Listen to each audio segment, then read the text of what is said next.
والسلام على سيد أنبيائه وسند أوليائه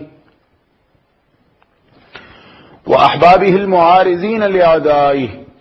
أما بعد فأعوذ بالله من الشيطان الرجيم. بسم الله الرحمن الرحيم. فإن آمنوا بمثل ما آمنتم به فقد اهتدوا وإن تولوا فإنما هم في شقاق فسيكفيكهم الله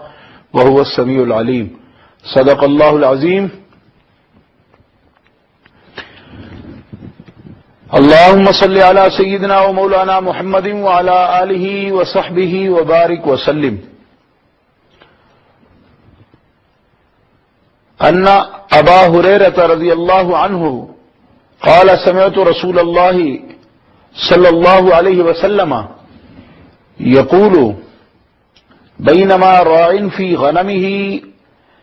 عدا عليه الذئب فأخذ منها شاة فطلبه الراعي فالتفت إليه الذئب فقال من لها يوم السبع يوم ليس لها راع غيري. وبينما رجل يسوق بقرة فقد حمل عليها فالتفتت إليه فكلمته فقال إني لم أخلق لهذا لكني خلقت للحرث. فقال الناس سبحان الله. فقال النبي صلى الله عليه وسلم فإني أؤمن بذلك وأبو بكر وعمر رضی اللہ عنہما. صدق رسولہ النبی الکریم الامین ونحن علی ذلک من الشاہدین والشاکرین والحمد للہ رب العالمین. مولاي صل وسلم دائما ابدا علی حبیبک خیر الخلق کلہم محمد سید الکونین والثقلین والفریقین من عرب ومن عجم فاق النبیین فی خلق وفی خلق ولم يدانوه في علم ولا كرم. فإنه شمس فضل هم كواكبها يظهرن أنوارها للناس في الظلم. رب صل وسلم دائما أبدا على حبيبك خير الخلق كلهم. اللہ تبارک و تعالی جل جلالہ وعم نوالہ وعظم شانہ کی حمد و ثنا حضور رحمت عالم نور مجسم شفیع معظم قائد المرسلین سید النبیین امام الاولین والآخرین جناب محمد مصطفیٰ احمد مجتبیٰ صلی اللہ علیہ وآلہ واصحابہ وبارک وسلم کی بارگاہ اقدس و انور میں ہدیہ درود و سلام پیش کرنے کے بعد حاضرین و سامعین و ناظرین نور ٹی وی کے توسط سے بزم نور کے ساتھ احقر العباد محمد عرفان مشہدی درس حدیث پاک کے ساتھ آپ کی خدمت میں حاضر ہے. اللہ تبارک و تعالی جل شانہ نے مؤمنین کو ایمان کے اندر درجات اور یقین کے اعلی سے اعلی درجات ان کے حسب حال ان کو عطا فرمائے ہیں. وہ مومنین کاملین جن کو اللہ تبارک و تعالی جل شانہ نے ایسا کامل مومن اور یقین اور ایسا صاحب یقین مومن اور سب مومنین کے لیے ان کو ایمان کامل کا نمونہ قرار دیا اور ان کے ایمان کو اور ان کے ایمان کو تمام مومنین کے لیے بطور مثال اور معیار بیان فرمایا. ایسے مومنین کاملین حضور نبی مکرم صلی اللہ تعالی علیہ وسلم کے تربیت یافتہ آپ کی تعلیم سے اپنے قلوب و اذہان کو منور و روشن فرمانے والے اور اپنے قلوب کو مجلہ فرمانے والے، روشن کرنے والے صحابہ کرام علیہم الرضوان ہیں کہ اللہ رب العزت جل وعلا نے سابقہ میں تمام انبیاء کرام کی امتوں میں کسی بھی امت کو اور ان امتوں میں کسی فرد کو یہ اعزاز نہیں بخشا کہ انہیں امت کے لیے، امت کے افراد کے لیے ان کے ایمان کو اور ان کے اعمال کو بطور نمونہ پیش فرمائے اور بطور مثال پیش فرمائے، لیکن اللہ کے آخری رسول جناب محمد الرسول اللہ صلی اللہ تعالی علیہ وسلم کا یہ عظیم مرتبہ ہے اور یہ عظیم فضل ہے اللہ کا آپ پر کہ اللہ تبارک و تعالی جل شانہ نے نہ صرف آپ کی ذات اقدس کو تمام بنی نوع انسان کے لیے اور قیامت تک آنے والے لوگوں کے لیے آپ کی ذات اقدس کو نمونہ قرار دیا اور آپ کی شخصیت کو، آپ کی سیرت کو، آپ کے کردار کو اسوہ حسنہ قرار دیا، بلکہ آپ کے تربیت یافتہ وہ مقدس لوگ جن کی تعلیم، جن کی تربیت پیارے رسول صلی اللہ تعالی علیہ وسلم نے خود فرمائی ہے، ان کو یہ شرف عظیم حاصل ہوا کہ اللہ تبارک و تعالی جل شانہ نے ان کی ایمان کی کیفیت کو اس انداز سے اللہ تعالی جل شانہ بیان فرماتا ہے کہ اب قیامت تک جو لوگ ایمان کی طرف رجوع کرتے ہیں، ایمان لانا چاہتے ہیں اور اللہ کی طرف رجوع کرتے ہیں، فرمایا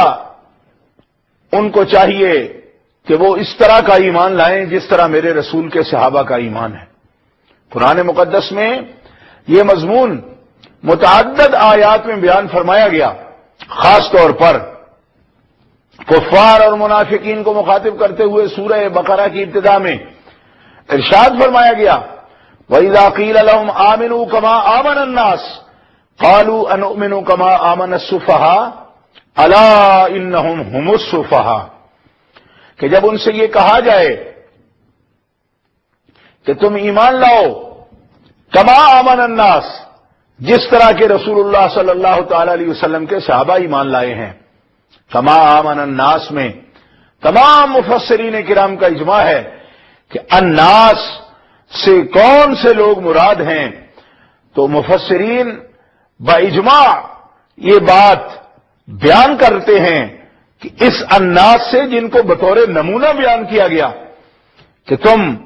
ایمان جو کہ تصدیق قلبی کا نام ہے، وہ ایک کیفیت ہے اور کیفیت کے لیے مثال بڑی مشکل ہوتی ہے کہ کیف میں کس چیز کو مثال قرار دیا جائے، یعنی ایک معیار اور ایک ایگزامپل پیش کرنا کہ یہ چیز تمہارے لیے نمونہ بن سکتی ہے، معیار بن سکتی ہے، اس لیے کہ ایک کیفیت کو محسوس رنگ میں کس طرح دکھایا جا سکتا ہے، تو ایمان تو کیفیت کا نام ہے، تصدیق قلبی کا نام ہے۔ اللہ تبارک و تعالی جل شانہ نے یہاں رسول اللہ صلی اللہ تعالی علیہ وسلم کے غلاموں کو، آپ کے صحابہ کرام کو، آپ کی تربیت یافتہ جماعت کو یہ اعلیٰ ترین شرف عطا فرمایا، اور کسی بھی جماعت کی تعریف کے لیے اس سے بڑھ کر اور کوئی مقام نہیں ہو سکتا کہ اسے تمام بنی نوع انسان کے لیے یہ نمونہ ایمان اور معیار ایمان قرار دیا جائے اور مثال ایمان قرار دیا جائے۔ کہا کہ تم سے، ان سے جب کہا جاتا ہے کہ تم ایمان لاؤ تو ان کی طرح ایمان لاؤ، یعنی رسول اللہ کے صحابہ کی طرح ایمان لاؤ، معلوم یہ ہوا کہ ان کو جب دعوت پیش کی جاتی ہے تو صرف یہ نہیں کہ کسی فلسفہ کی طرف، کسی نظریہ کی طرف ان کو بلایا جاتا ہے، بلکہ اس کی زندہ اور محسوس مثالیں صحابہ کرام کی صورت میں ایسی موجود ہیں جو اللہ کو محبوب بھی ہیں اور مقبول بھی ہیں. اور اللہ تعالیٰ جل شانہ فرماتا ہے کہ تمہارے لیے تو گمراہی کا کوئی ذریعہ نہیں ہے، کیونکہ یہ کوئی غیر محسوس عقیدہ نہیں ہے، ایمان نہیں ہے جس کی طرف ہم تمہیں دعوت دے رہے ہیں، بلکہ اس کی محسوس مثالیں انسانی شکل میں تمہارے سامنے موجود ہیں. وہ ایمان جو کیفیت کا نام ہے، تصدیق قلبی کا نام ہے، لیکن تمہاری آسانی کے لیے قدرت نے اس ایمان کو کیف سے نکال کر جسم کی صورت میں ایمان مجسم رسول اللہ صلی اللہ تعالی علیہ وسلم کے صحابہ کو قرار دیا. فرمایا تمہارے لیے یہ نمونہ ہے، یہ معیار ہے. ان کی ادائیں، ان کی سیرت، ان کی صورت، ان کا کردار، ان کی نیتیں، ان کے محاسن، ان کے محامد، ان کے اخلاق، ان کی معاشرت، ان کی طرز زندگی، ان کا اخلاص، یہ سب کچھ تمہارے لیے نمونہ عمل ہے اور یہ تمہارے ایمان کے لیے مثال ہے، یہ معیار ہے. اگر ان کی طرح تم ایمان لے آتے ہو تو پھر تم اللہ تعالیٰ کی بارگاہ میں قبولیت کا شرف پا سکتے ہو. یہ مثال ہے. لیکن جب ان کو تو صحابہ کرام علیہم الرضوان کو ان کے سیرت و کردار کو سمجھنا بھی ان کے لیے مشکل تھا. اگرچہ اللہ تبارک و تعالی جل شانہ کے حکم کے بعد اس میں ان کے لیے توقف کرنا اور خاموشی کے ساتھ صحابہ کرام علیہم الرضوان کو مقبولیت کا ذریعہ سمجھنا اور خدا کے مقبول بندے سمجھنا اور ان کی روش کو اور ان کے طریقہ کو تسلیم کرنا ان کی ذمہ داری تھی. لیکن جن کی آنکھوں پہ پردے پڑے ہوئے ہوتے ہیں وہ حقیقت سامنے آنے کے باوجود اسے نہیں پہچان سکتے. جیسے کہا ختم اللہ علی قلوبہم وعلی سمعہم وعلی ابصارہم غشاوہ، تو ان کی آنکھوں پر پردے ہیں. صحابہ کرام علیہم الرضوان کی ادائیں، صحابہ کا اخلاص فی العمل فی الایمان ان کو صفاحت نظر آتا ہے. قرآن کہتا ہے کہ وہ جواب میں کیا کہتے ہیں، ہم ان کی طرح کیسے ایمان لا سکتے ہیں، یہ تو پاگل ہیں، سفہاء ہیں. انؤمن کما آمن السفہاء، کیا ہم ایمان لائیں ان سفہاء کی طرح؟ یہ سفیہ ہیں. اللہ تبارک و تعالی جل شانہ نے ان کے اس جواب پر قدرت نے خود جواب ارشاد فرمایا کہ محبوب علیہ الصلوۃ والسلام کہ صحابہ ان کی جماعت یہ سفہاء نہیں ہے. الا انہم هم السفہاء،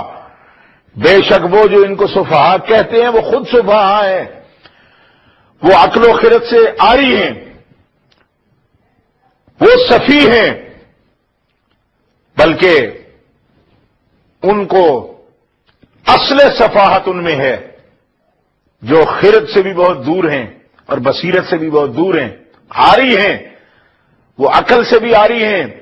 اور نور بصیرت سے بھی عاری ہیں، جن کو اللہ کے آخری رسول جناب محمد الرسول اللہ کی تربیت یافتہ جماعت میں صفاحت نظر آتی ہے. یہاں ایک بڑی ہی ایمان افروز بات جو مفسرین کرام رضوان اللہ علیہ مجمعین نے، اللہ کی کروڑوں رحمتیں ہوں ایسے صاف باطل لوگوں پر جنہوں نے ان حقائق و معارف کو بیان فرمایا. وہ فرماتے ہیں، اکثریت متقدمین مفسرین کی اس طرف گئی ہے، وہ فرماتے ہیں کہ صحابہ کرام علیہم الرضوان کے اندر ایسی کوئی بات تو نہ تھی جس سے ان کو صفاحت کی بو آتی، محسوس کرتے کہ ان کا یہ کام جو ہے یہ عقل و خرد سے عاری کام ہے. کیوں کہا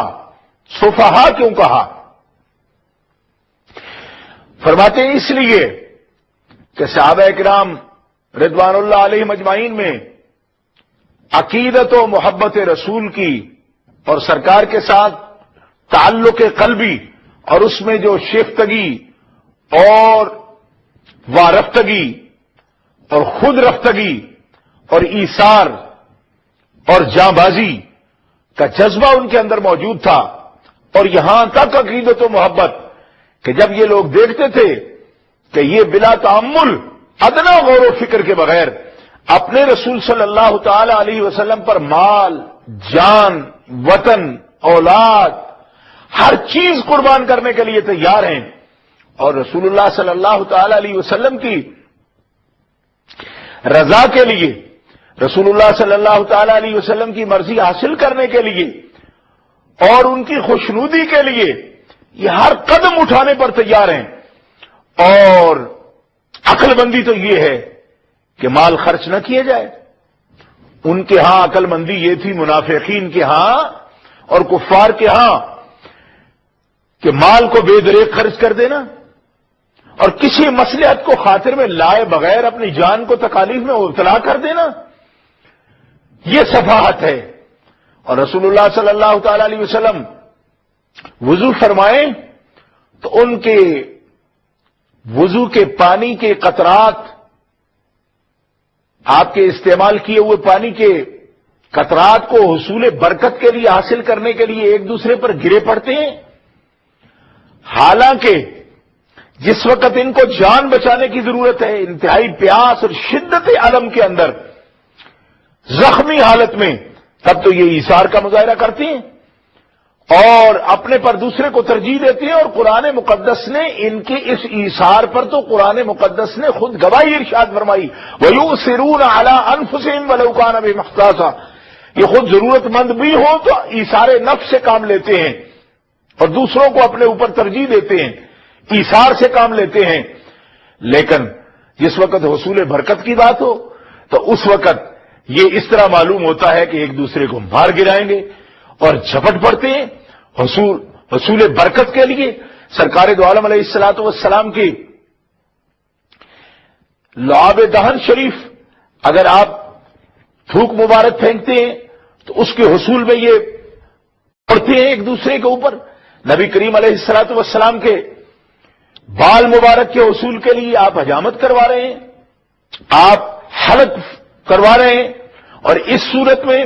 حصول برکت کے لیے، بال حاصل کرنے کے لیے ایک دوسرے سے آگے مسابقت کرتے ہیں. ان باتوں پر انہوں نے سفاہت کہا کہ سب کچھ قربان کر دینا یہ کوئی عقل مندی نہیں ہے، اور اس قدر والہانہ لگاؤ رکھنا یہ کوئی عقل مندی نہیں ہے. اور رسول اللہ کے ساتھ اس قدر عقیدت و محبت کہ ان کے استعمال کیے ہوئے پانی کو حاصل کرنے کے لیے یہ دوڑ پڑتے ہیں اور ان کے تبرکات کے لیے، بال مبارک حاصل کرنے کے لیے، داڑھی مبارک کے بال یا سر انور کے بال مبارک ان کو حاصل کرنے کے لیے یہ ایک دوسرے پر مسابقہ کرتے ہیں. ان کیفیات کو، اس والہانہ لگاؤ کو، اس عشق و محبت کو انہوں نے صفات کہا. تو اللہ تبارک و تعالی جل شانہ، اب دیکھیے یہ کتنا نازک مقام ہے اس تعلق کو سمجھنا. صحابہ کی عقیدتیں، ان کا زاویہ نظر، ان کا اسلوب، ان کا انداز، ان کے سمجھنے کا طریقہ، دین کی تفہیم، قرآن ان کی تائید کرتا ہے کہ ارے پاگلو، الا انہم هم السفہاء، عقل کے اندھو، یہ جو کچھ جس پہ یہ قربان ہو رہے ہیں اس پہ قربان ہونا عقل مندی ہے. یہاں مال بچا کے رکھنا عقل مندی نہیں، اولاد بچا کے رکھنا عقل مندی نہیں، وطن کی محبت عقل مندی نہیں، وطن پہ بسنا عقل مندی نہیں. حالانکہ ہر آدمی یہ سمجھتا ہے اپنے وطن پہ نعمتوں کا حصول ہو تو اس سے بڑھ کر اور انعام کیا ہوگا. لیکن فرمایا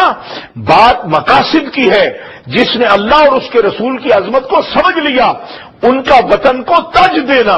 ہجرت کر جانا اور مشکلات میں مبتلا ہونا، سفر کو پسند کرنا اور خود کو ہجرتوں کے حوالے کر دینا، خود کو مصائب و مشکلات کے حوالے کر دینا اور مصیبتوں اور مشکلات کو سینے سے لگا لینا. اللہ رب العزت جل وعلا فرماتا ہے اس کو تم صفات کہہ رہے ہو، یہ تم سفیہ ہو کہ جو سمجھتے نہیں کہ رسول کی اہمیت کیا ہے، ان کے پیغام کی اہمیت کیا ہے، اور خدا کی توحید کی اہمیت کیا ہے، اور عقیدہ توحید کے تقاضے کیا ہیں. جنہوں نے یہ سمجھ لیا وہ سفیہ نہیں، حقیقی بصیرت ان کو حاصل ہے. اسی لیے وہ سب نعمتوں کو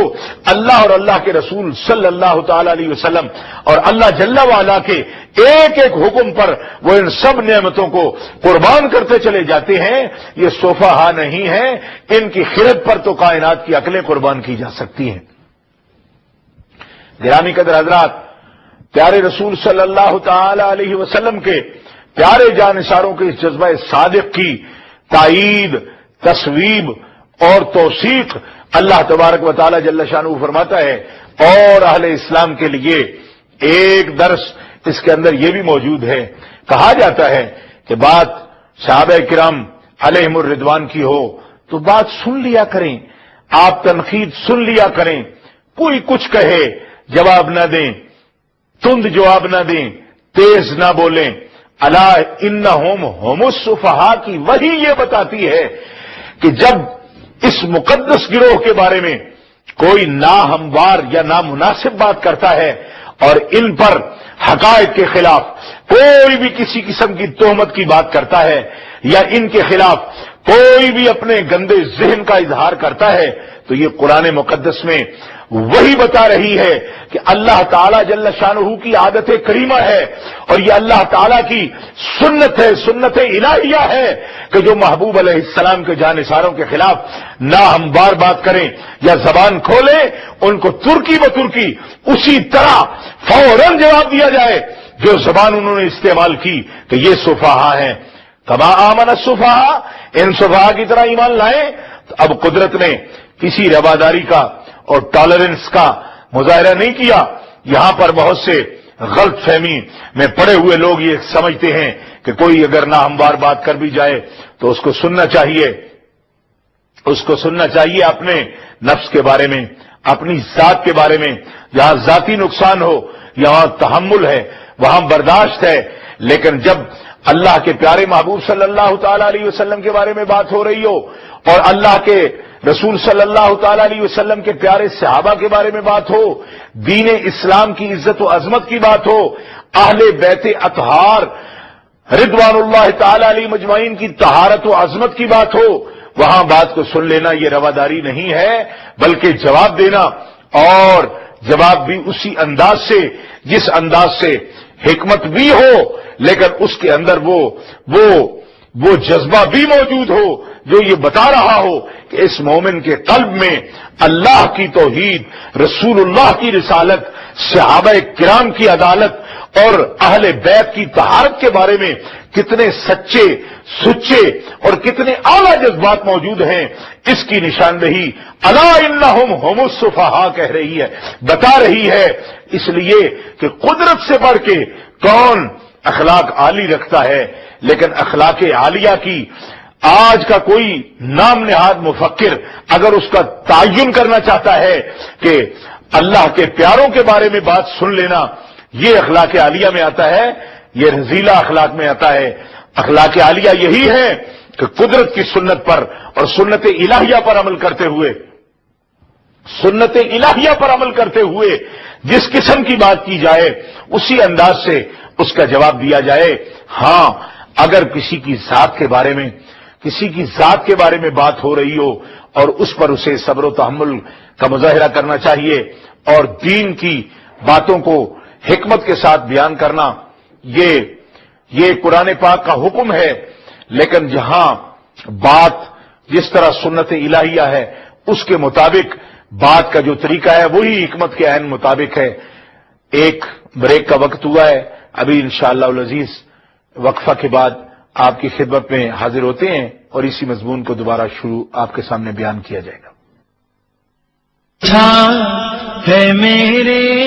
محمد کا نام، میٹھا میٹھا ہے میرے محمد کا نام، میٹھا میٹھا ہے میرے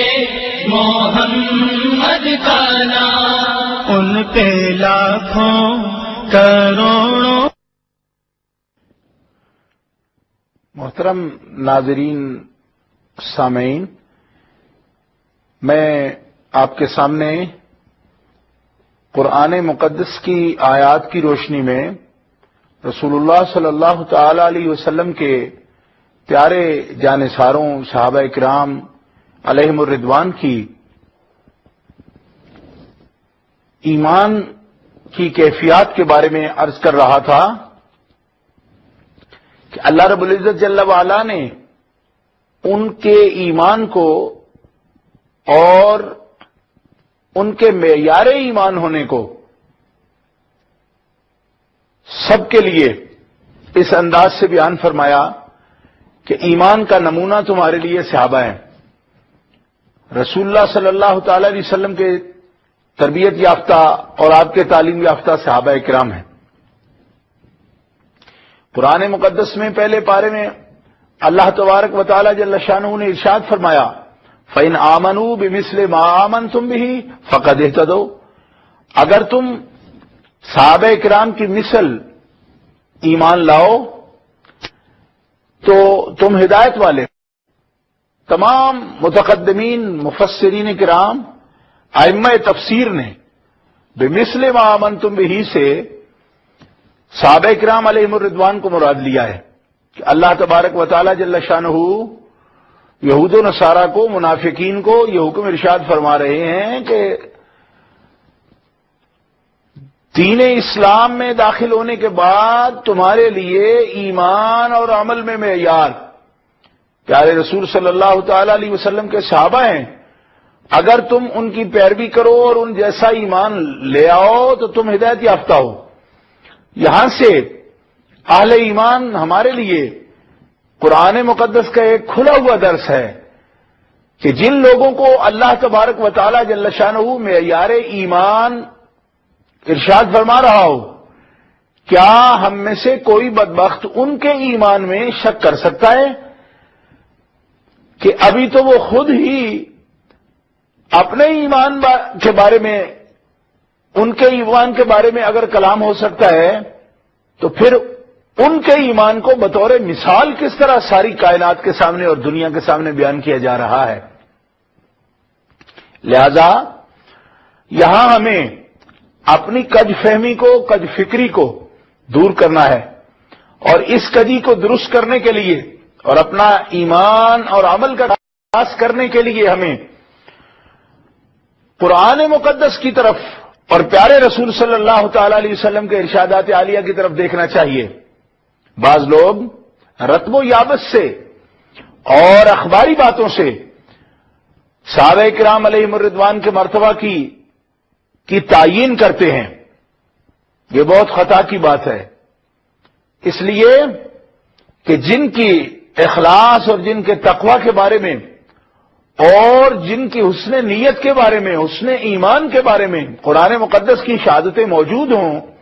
تو اہل ایمان کو کبھی ان کے لیے دنیا داروں سے اور دوسرے ذرائع سے تصدیق نہیں مانگنی چاہیے. قرآن مقدس کا اعلان موجود ہے. غزوہ احزاب کا وہ وقت کہ جس کو غزوہ خندق کہ جس میں سخت آزمائش تھی، قرآن مقدس ارشاد فرماتا ہے بالغت قلوب الحناجر وتظنون باللہ الظنورا. یہ تو بہت ہی، کوئی بھی اگر وساوس یا وہم و گمان ان کے دلوں میں موجود ہوتا تو اس کا یہ سخت موقع تھا، کیونکہ اللہ رب العزت جل وعلا نے اہل ایمان کی یہاں پہ شدت کے ساتھ آزمائش کی ہے. بڑے بڑے بہادروں کے کلیجے منہ کو آ رہے ہیں. اس کیفیت کو قرآن مقدس بیان میں ہنالک ابتلی المؤمنون وزلزلوا زلزالا شدیدا کہ اس وقت مومنین ایسی کیفیت میں مبتلا کیے گئے کہ جس کو ایک سخت ترین زلزلے سے آپ تعبیر کر سکتے ہیں کہ جس سے پہاڑوں کی جڑیں ہل سکتی ہیں. لیکن ایک مومن کا ایمان جس کو اللہ رب العزت جل وعلا نے یہ استقامت بخشی ہو کہ الزمہم کلمۃ التقوی وکانوا احق بہا واہلھا، جن کے دلوں میں اللہ رب العزت جل وعلا نے تقوی اور ایمان بٹھا دیا، لازم کر دیا ان کے لیے. احزاب سے بڑا، غزوہ خندق سے بھی بڑا زلزلہ اگر آ جائے تو بھی اس کے اندر سرے منہ بال کے برابر جنبش پیدا نہیں ہو سکتی. گرامی قدر حضرات، اسی لیے اللہ تبارک و تعالی جل شانہ ارشاد فرماتا ہے فیہ رجال صدقوا ما عاہدوا اللہ علیہ فمنہم من قضی نحبہ ومنہم من ینتظر وما بدلوا تبدیلا. تو مؤمنین صادقین کا حال کیا تھا غزوہ احزاب میں، جبکہ بھوک کی شدت تھی، پیاس کی شدت تھی اور دشمن چاروں طرف سے گھیرے ہوئے تھا. بلکہ قرآن مقدس کہتا ہے دیکھنے والا یوں سمجھے کہ جیسے زمین بھی ہمارے دشمن اگل رہی ہے اور آسمان سے بھی دشمن اتر رہا ہے، ہر طرف سے شدائد ہی شدائد ہیں. ایسے عالم میں بھی مومنین صادقین اپنے کندھے سے کندھا ملائے ہوئے کہتے تھے کہ یہ تو وہ دن آ گیا جس کا اللہ نے ہم سے وعدہ کیا تھا کہ وہ ہماری مدد بھی فرمائے گا، ہماری نصرت بھی فرمائے گا، اور ابتلا میں وہ ہمیں آزمائے گا بھی۔ یہی آزمائش کا وہ دن آ گیا، اور آج ہمیں اپنے اس عہد پر پورا اترنا ہے کہ جو ہم نے اللہ اور اللہ کے رسول کے ساتھ کیا ہے، لہذا وہ ایک ہمت کے ساتھ آگے بڑھتے ہیں۔ اور قرآن مقدس نے ایسی منظر کشی کی ہے اس واقعہ کی، آپ اندازہ فرما سکتے ہیں کہ جس میں اللہ رب العزت جل وعلا فرماتا ہے کہ منہم من قضی نحبہ ومنہم من ینتظر، کچھ وہ ہیں کہ جو اپنی جانیں اللہ کے سپرد کر کے، اپنی جانیں وار کے، اللہ کے دین پر اپنی جانیں قربان کر کے انہوں نے اپنا جو وعدہ اللہ اور اس کے رسول سے کیا ہے اس کی شہادت اپنے خون سے دے دی اور وعدہ پورا کر کے دکھا دیا، اور جو ابھی شہادت کے رتبے پر فائز نہیں ہوئے، منہم من ینتظر، وہ ایڑیاں اٹھا اٹھا کے اپنی انگلیوں پر آگے ہو کے وہ انتظار کرتے ہیں، وہ دیکھتے ہیں کہ ہمیں کس وقت شہادت کا مرتبہ حاصل ہوتا ہے۔ یہ عظیم جماعت ہے کہ جس نے موت اور حیات کی حقیقت کو سرکار دو عالم علیہ الصلوۃ والسلام کے ارشادات عالیہ کی روشنی میں اور قرآن مقدس کی وحی جلی کی روشنی میں موت اور حیات کی حقیقت کو پا لیا تھا۔ جب کوئی مومن کامل اس یقین کامل پر فائز ہو جاتا ہے تو پھر اس کو شہادت میں اب زندگی نظر آتی ہے، حیات نظر آتی ہے، حیات جاویدانی نظر آتی ہے۔ یہ بزدلوں کا کام نہیں، یہ ان بہادروں کا کام ہے، جواں مردوں کا کام ہے کہ جو توحید کے عقیدہ کی قیمت جانتے ہیں اور رسالت کے عقیدہ کی قیمت جانتے ہیں، اور پھر قیمت چکاتے ہوئے ان کے دلوں میں کوئی ہائے وائے نہیں، کوئی واویلا نہیں، بلکہ اس ثابت قدمی کے ساتھ، استقلال کے ساتھ، استقامت کے ساتھ کہ اللہ رب العزت جل وعلا وحی جلی کی صورت میں قرآن مقدس میں یہ تصدیق ارشاد فرما رہا ہے، ما بدلوا تبدیلا، ان کا تو ایمان اور زیادہ ہو گیا، ان کا اسلام اور زیادہ ہو گیا، ان کو کسی چیز میں کمی نہیں آئی، کوئی تبدیلی نہیں آئی، ان کے ایمان و ایقان میں جتنا ابتلا، جتنی آزمائش، آندھیاں اور طوفان آ گئے، لیکن ان کو اپنی جگہ سے ان کے ایمان کو ہلا نہ سکے۔ اللہ رب العزت جل وعلا ان کے ایمان کی قرآن مقدس میں یہ تعریف ارشاد فرما رہا ہے۔ اور پھر اللہ رب العزت جل وعلا نے تمام ابتلا و آزمائش میں ان مردان کامل کا جو امتحان لیا، اللہ رب العزت جل وعلا ارشاد فرماتا ہے، اولئک الذین امتحن اللہ قلوبہم للتقوی لہم مغفرۃ واجر عظیم۔ اللہ رب العزت جل وعلا نے ان کے دلوں کی ہر کیفیت کو دیکھا اور ان کے دلوں کا امتحان لیا۔ امتحن اللہ قلوبہم، اللہ نے ان کے دلوں کا امتحان لیا، للتقوی، پرہیزگاری کا امتحان لیا۔ اب اللہ رب العزت جل وعلا سے بڑا علیم بذات صدور کون ہو سکتا ہے؟ اللہ رب العزت جل وعلا جو علیم بذات صدور ہے، ہر چھپی ہوئی بات کو، سر کو وہ جانتا ہے، وہ ان کے دلوں کی کیفیات کو بیان فرما رہا ہے کہ ہم نے ان کے ظاہر کا امتحان نہیں لیا۔ یہ کوئی ریاضی نہیں تھی کہ ہم نے ان سے میتھ کے سوالات کیے ہوں، 2 دونے 4 پوچھے ہوں، یہ نہیں ہوا۔ ہم نے رسالت کا جو نصاب رسول پڑھاتے ہیں وہ تقوی کا نصاب ہے، پرہیزگاری کا نصاب ہے، اور وہ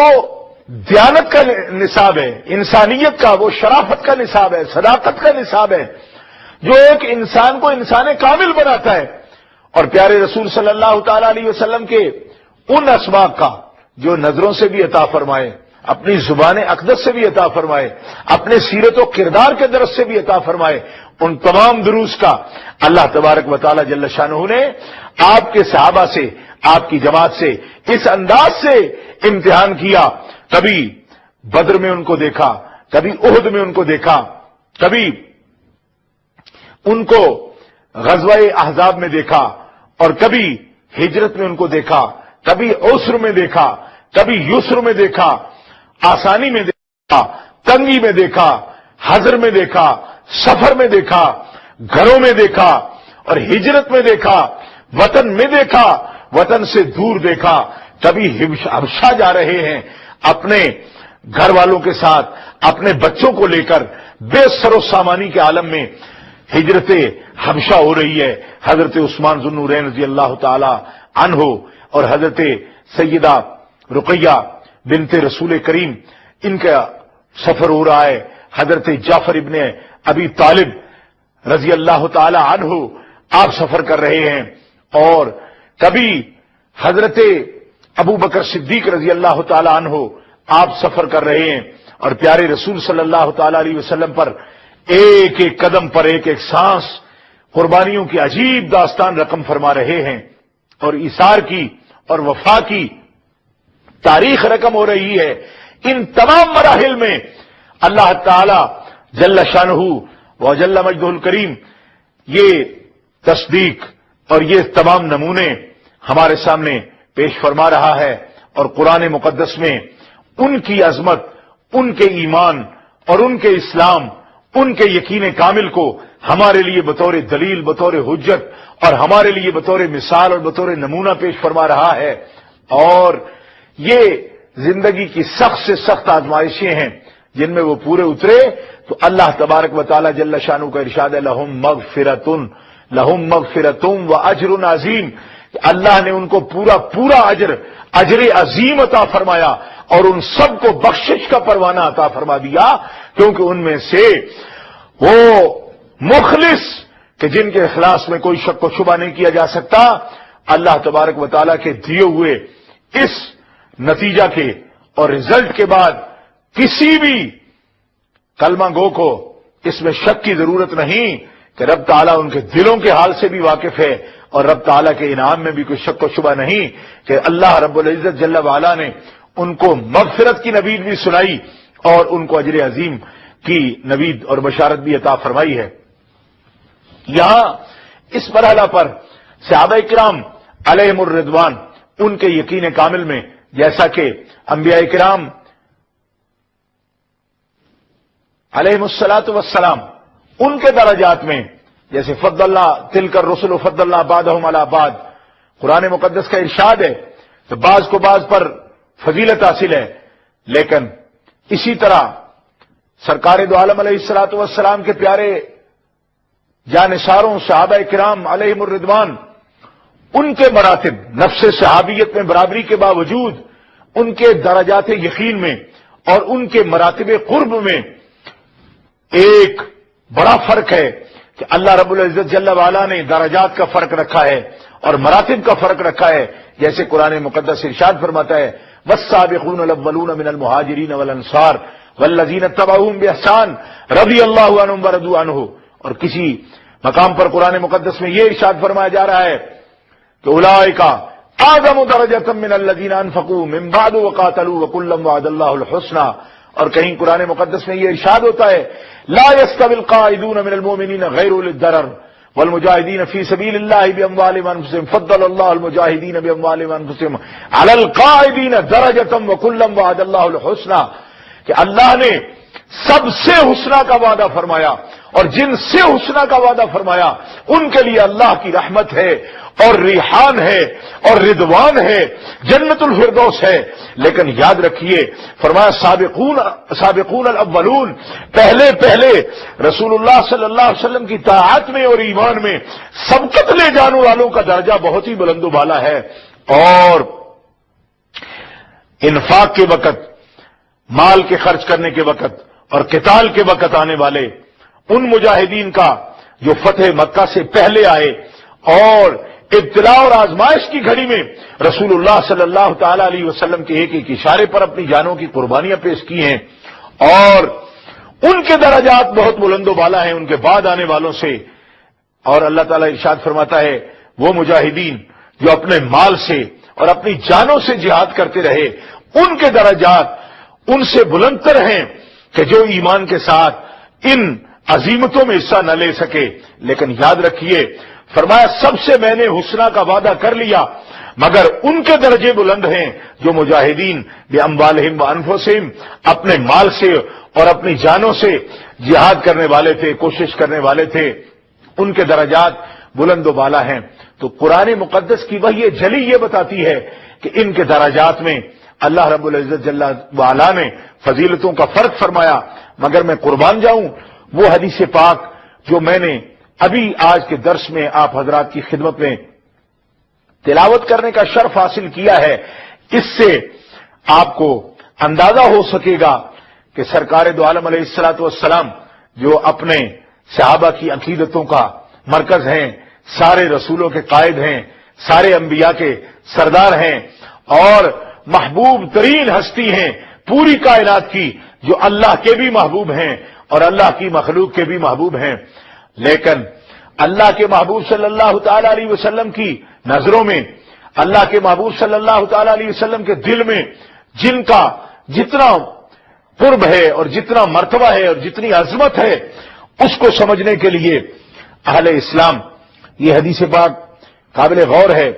حضرت ابو ہریرہ رضی اللہ تعالیٰ عنہ فرماتے ہیں، میں نے سنا رسول اللہ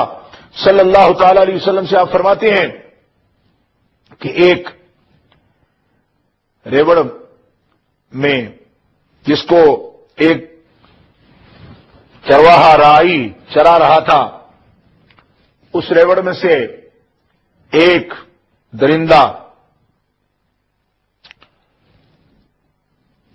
اس میں سے بھیڑیا ایک بکری کو اٹھا کر لے گیا اور اس نے رائی نے اس سے بھیڑیے سے بکری کو آزاد کرایا تو بھیڑیا اس سے باتیں کرنے لگا اور دوسرا مرحلہ فرمایا سرکار دو عالم علیہ الصلوۃ والسلام کے سامنے بیان کیا گیا کہ ایک گائے جس کے اوپر اس کے مالک نے کچھ بوجھ لاد دیا تو وہ اس سے کلام کرنے لگی اور کہنے لگی کہ اللہ رب العزت جل وعلا نے مجھے اس کے لیے بوجھ اٹھانے کے لیے مجھے نہیں بنایا، بلکہ مجھے زراعت کے لیے، اور مجھے اللہ رب العزت جل وعلا نے جس کام کے لیے تخلیق کیا مجھ سے وہی کام لو۔ تو جب یہ بات بیان ہوئی تو لوگوں نے ان کا یعنی بیل کا بات کرنا، گائے کا بات کرنا اور بھیڑیے کا بات کرنا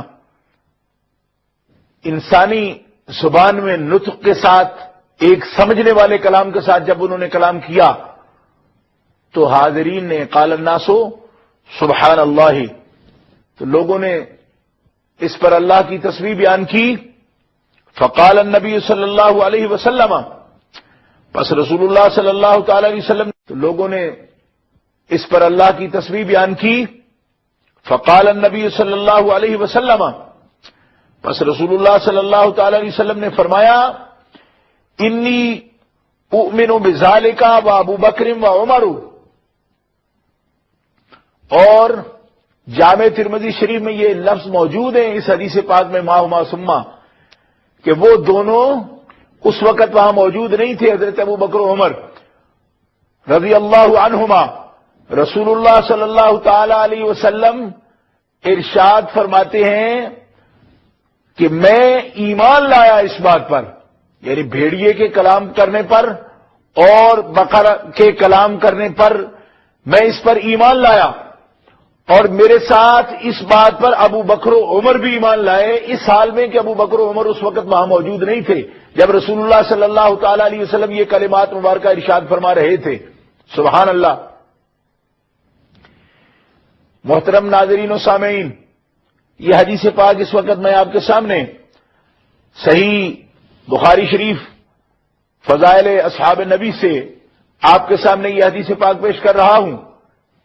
یعنی صحابہ کرام رضوان اللہ تعالی علیہ مجمعین کے مراتب ایمان کا کیا کہنا کہ جب تمام صحابہ کرام میں معیار ایمان ہیں اور ان کی عدالت کو اور ان کے ایمان کی اعلیٰ ترین شان اور مرتبے کو قرآن مقدس بیان فرماتا ہے، لیکن اس حدیث پاک میں حضرت سیدنا ابو بکر صدیق اور سیدنا عمر فاروق رضی اللہ تعالی عنہما آپ کی شان اقدس کا ایک عجیب مہکتا ہوا باغ ہمارے سامنے موجود ہے اور گلستان ہمارے سامنے موجود ہے کہ رسول اللہ صلی اللہ تعالی علیہ وسلم فرماتے ہیں ان کی عدم موجودگی میں جبکہ وہاں موجود نہیں ہیں، فرماتے ہیں ان دونوں واقعات پر میں محمد رسول اللہ بھی ایمان لایا اور ابو بکر و عمر بھی ایمان لائے۔ جس غلام پر اتنا اعتماد ہو اور جس کے یقین پر اتنا ناز ہو، اس کی طرف سے ہی آقا یہ شہادت ارشاد فرما سکتے ہیں، اور اس کے ایمان، اس کے قلب کی جو کیفیت ہے اس سے اللہ رب العزت جل وعلا بھی آگاہ ہیں، اسی لیے ان کے قلب کی طہارت کو قرآن مقدس میں بیان فرمایا جا رہا ہے اور ان کی طرف سے دشمنوں کو جواب ارشاد فرمایا جا رہا ہے۔ اور ان دو شیخین کریمین کے ایمان کی عظمت یہ ہے کہ رسول اللہ صلی اللہ تعالی علیہ وسلم جس واقعہ مبارکہ کی تصدیق فرماتے ہیں، حالانکہ اللہ کے پیارے رسول صلی اللہ تعالی علیہ وسلم کے دیکھنے، سننے، سمجھنے، فقاہت، بصیرت، اس کے ذرائع وحی کے اور اس کے ذرائع اتنے بلند و بالا ہیں کہ آپ کی تصدیق کا کیا کہنا اور آپ کے ایمان کا کیا کہنا، لیکن سرکار دو عالم اپنے جن غلاموں کو ان کی عدم موجودگی میں ان کے ایمان کی بھی اپنی طرف سے اقرار فرما رہے ہیں۔ اندازہ فرمائیے کہ آقا کی نظر میں ان دونوں غلاموں کا ایمان کیا ہے، ان دو صحابہ کا ایمان کیا ہے، ان کے قلب کی کیفیت کیا ہے کہ جس بات میں رسول اللہ تصدیق فرماتے ہیں، رسول اللہ کو یہ اعتماد ہے کہ ابو بکر و عمر موجود نہ بھی ہوں تو ہر اس بات میں وہ میری تصدیق کریں گے جس بات کی میں تصدیق کر رہا ہوں۔ تو یہ کسی آقا کا بلند ترین اعتماد جس غلام کو حاصل ہوتا ہے، میں اس کی عظمت کو الفاظ کا جامع نہیں پہنا سکتا، اسی غلام پر کے بارے میں آقا اس طرح کی بات کر سکتے ہیں، اور آقا بھی وہ جو اللہ کے پیارے رسول ہوں اور جن کی بات وحی ہو، ما ينطق عن الهوى ان هو الا وحی یوحى، اور کیوں نہ ہو گرامی قدر ناظرین و سامعین، جبکہ حضرت مولا علی شیر خدا کرم اللہ تعالی وجہ الکریم مدینۃ العلم کے باب اور مولا علی جن کے بارے میں رسول اللہ صلی اللہ تعالی علیہ وسلم کا ارشاد گرامی ہے، من کنت مولا ہو فعلی مولا ہو، کہ اے مومنوں جس کا میں محبوب ہوں علی بھی اس کا محبوب ہے۔ تو وہ محبوب کائنات اللہ کے پیارے رسول جو محبوب ہیں، ان کے بعد کائنات کا جو محبوب ہے حضرت مولا علی شیر خدا کرم اللہ تعالی وجہ الکریم، اس حدیث پاک کے راوی ہیں، اور یہ حدیث بھی بخاری شریف سے آپ کی خدمت میں پیش کرنے کی سعادت حاصل کر رہا ہوں کہ جب حضرت عمر بن خطاب رضی اللہ تعالی عنہ کا وصال مبارک ہوا اور آپ وضع علی سریرہ اذا رجل من خلفی قد وضع مرفقه على منكبه يقول مما يرحمك الله ان كنت لارجو ان يجعلك الله مع صاحبيك لاني كثيرا مما كنت اسمع رسول الله صلى الله عليه وسلم يقول كنت وابو بكر وعمر وفعلت وابو بكر وعمر وانطلقت وابو بكر وعمر فان كنت لارجو ان يجعلك الله معهما۔ آپ فرماتے ہیں کہ اللہ تبارک و تعالی اے عمر آپ کو اپنے دونوں صاحبوں یعنی سرکار دو عالم علیہ الصلوۃ والسلام اور سیدنا ابو بکر صدیق کے ساتھ آپ کا انجام اور آپ کو ان سے ملا دے گا۔ اس کی وجہ یہ ہے کہ میں نے بارہا حضور سے سنا کہ میں اور ابو بکر و عمر گئے میں ابو بکر و عمر آئے، میں نے اور ابو بکر و عمر نے یہ کیا، تو فرمایا جب دنیا میں آپ کو یہ مصاحبت ان کے ساتھ حاصل تھی تو اللہ تبارک و تعالی آخرت میں ان کی یہ مصاحبت آپ کو عطا فرمائے گا۔ گرامی قدر حضرات، اسی لیے پیارے رسول صلی اللہ علیہ وسلم نے حضرت سیدنا ابو بکر صدیق رضی اللہ تعالی عنہ سے فرمایا کہ انت صاحبی فی الغار و صاحبی علی الحوض، صحیح حدیث میں یہ موجود ہے، فرمایا تو غار میں بھی میرا ساتھی ہے اور تو حوض پر بھی میرا ساتھی ہوگا قیامت کے دن۔ تو یہ وہ بشارتیں ہیں ان کے بارے میں جو ان کے کارہائے نمایاں کی تصدیق بھی ہیں، اور ہمارے لیے یہ سرمایہ ایمان ہیں اور مایہ نجات ہیں جو ہمیں بتا رہے ہیں اور واضح نشانات عطا فرما رہے ہیں کہ ہمیں امت کے ان سرداروں کے ساتھ اور اماموں کے ساتھ ہمیں بلا شک و ارتیاب اپنا تعلق قائم رکھنا چاہیے، اور اس کے ساتھ ایمان کو جلا حاصل ہوگی، اور اسلام کے بارے میں وہ جذبات جو ایک کامل مومن کے ہونے چاہیے وہ ان کے ساتھ ارتباط حاصل کر کے وہ جذبات بھی ہم حاصل کر سکتے ہیں، اور دنیا و آخرت میں اس سے کامیابی حاصل ہو سکتی ہے۔ اللہ تعالیٰ جل شانہ ہمیں اپنے ان بڑوں کے ساتھ، اکابر کے ساتھ، ہمیں ان کے نقش قدم پر چلنے کی توفیق عطا فرمائے۔ وآخر دعوایا ان الحمد للہ رب العالمین۔